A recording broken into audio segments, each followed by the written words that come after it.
I thought we were past this. I showed you my move, please. The first problem introduced by the old Big Bang Theory was called the horizon problem, which is basically the problem of trying to understand how the universe got to be so uniform.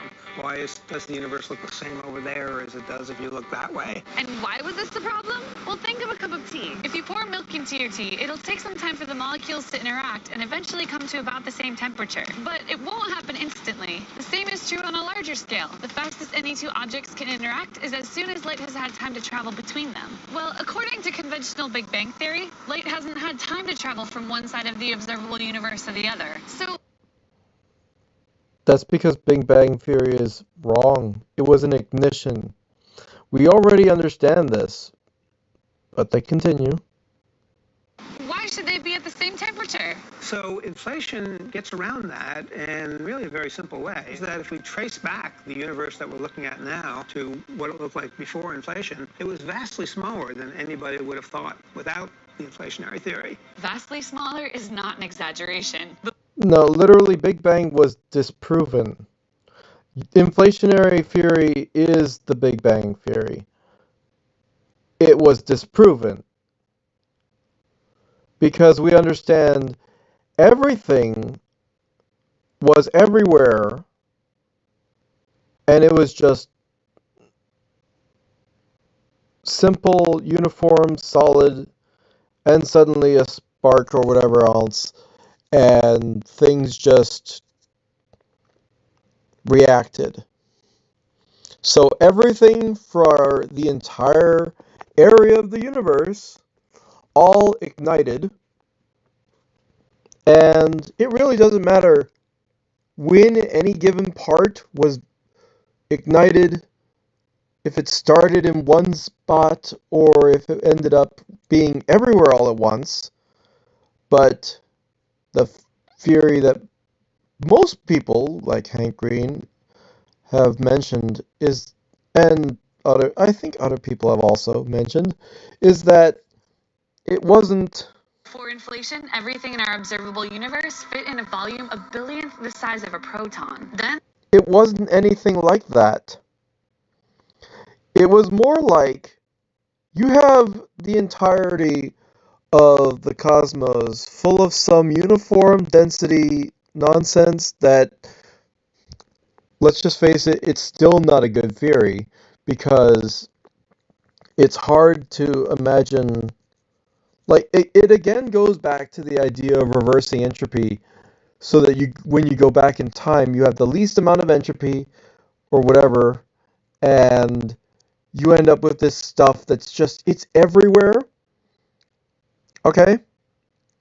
So, how does it really make sense? the universe went through two expansions. No, it didn't. It started as a uniform cloud of super hot something, and then it turned into the more complex stuff. The more complex stuff bounced around, had interactions, and then ended up with motion that some parts were more likely to bump and then continue moving, other parts would just do whatever else, and different circular type motions because the occurrence of one. A lot of fluid dynamics can just explain this, and we end up with galaxies, gigantic stars, and then we end up with those stars exploding, and we end up with, again, galaxies and solar systems coalescing from the nebula that was once stuff that was big, and then it's like, now it's the dust of something that was more complex and big, and then it happened a few more times, and then we end up with our solar system as it is today. We are not a first series star whatsoever. I don't care if I give it a like. Inflation and after. Both expanded space by a factor of 10 to the 28, but the second expansion took 13.8 billion years. That first expansion, inflation, took 10 to the minus 38 seconds. Yeah, this is the Big Bang Theory. It was disproven. So, I'm sorry. Why are you saying this? I don't understand. We have other ideas nowadays. It's like you circled back and ignored the whole idea because it wasn't any one specific spot. If you rewind everything, you realize that there's still more time. It would still keep on going. So you'd have to rewind everything and you'd end up with something that is like a uniform distribution pattern again. Because right now we're in like it has been a very long time. A lot of stuff is able to have been moving for exceedingly long billions of years. And so it's easy to think that after all of that interactions, where the galaxies were all moving in all random directions, they seem to be all moving in single, uniform, just all away from each other directions. And that's what happens when you evolve a system so much that if allowed to keep moving, it will just keep moving. And that's why we have the universe that looks like the way it is today. And again, it's not expanding. Stuff is just shooting through space unabated by everything else. And it has its own momentum that it started with from its initial conception. There's no need to assume that it would ever slow down. And stuff that's far, I've talked about the entire idea of the distant stuff moving faster than light is a hoax.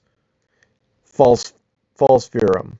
Because you're assuming that the spreading out of everything through the universe, because we can see it so much per megaparsec, that it should for some reason be additive.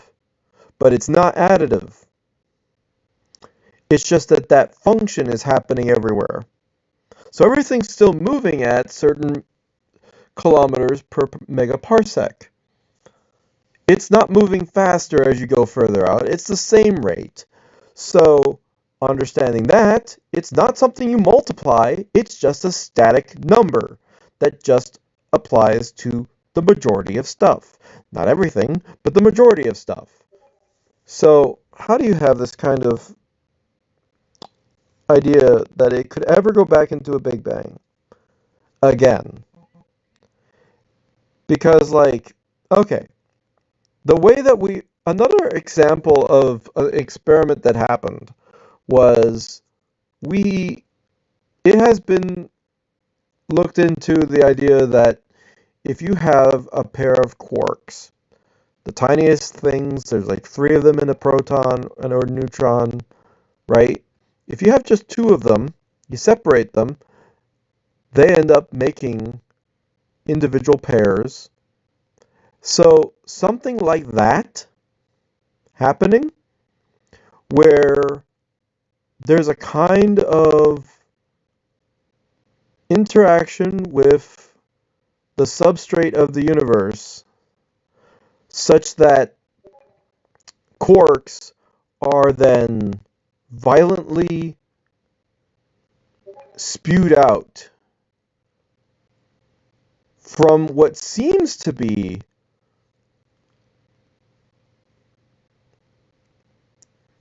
how do you call it? Subquark particles. Atomic is not a valid word in all of this. It's stuff that exists mostly on the realms of individual tiny little fractions of bits that are eventually what ends up making leptons and other things that actually have substance, such as electrons, protons, neutrons, and freaking all the other pieces, bosons. But you have to understand, these other tinier parts, virtual particles, most people refer to them as, are all throughout the universe. So it's possible to think of it as, okay, you had this expansion perhaps. It could be that there was an event where some kind of constant took all of the virtual particle stuff, decided to say that it's going to just simply interact and rip apart quark pairs that then the first quarks snapped together, but because of a different force, possibly, this is a random theory that I just am taking out of my ass, grain of salt and all that shit. Because if you believe the idea that if you can separate the quarks, then it makes more quarks. It would make sense that originally there wasn't anything in space. And then suddenly there was this ignition that then forces quarks to start separating and existing out of virtual particles. Stuff that's even smaller than anything like a photon could ever be. True photons. Virtual photons, virtual particles, are another scale smaller. And they don't have any mass.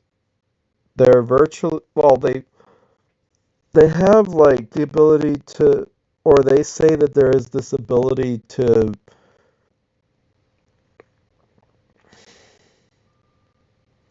be able to detect virtual particles because you have two plates next to each other, but they're separated by a little bit.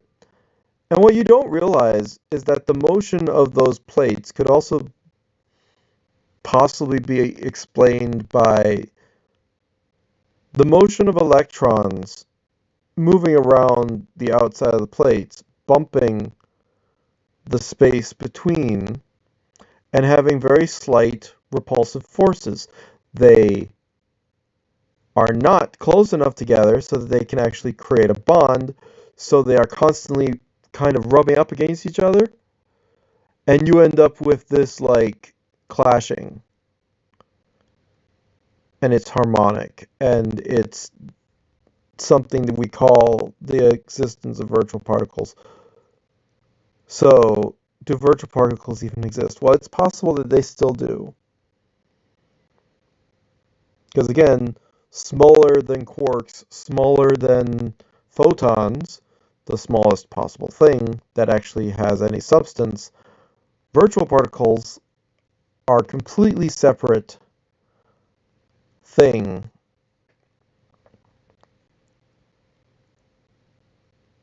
Now, I wouldn't have any idea how to be able to conceive the idea, how to explain why quarks would just randomly pull together from the virtual particles, slight excitations in the electromagnetic or Higgs fields or whatever, and suddenly just mass starts becoming. There's a lot of theories about how it all started. There's a lot of ideas about how it was all uniform to begin with, and it was like this big hot soup. It's very possible that there was nothing except for virtual particles, and then suddenly enough of them collided that you end up with quarks, and then the quarks have this like interaction where they're holding together, and they start making the very first proton and neutron. And the thing is,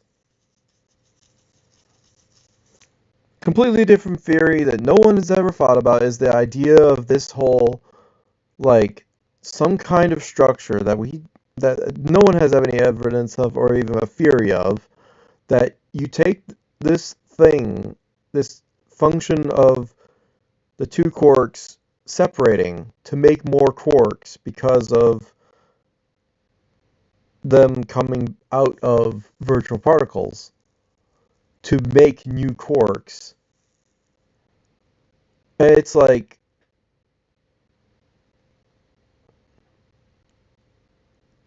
it's it's possible that in that type of system, the entire universe could have simply been kind of like an earthquake on the electromagnetic or Higgs field level, like on Planck scale, and like an earthquake,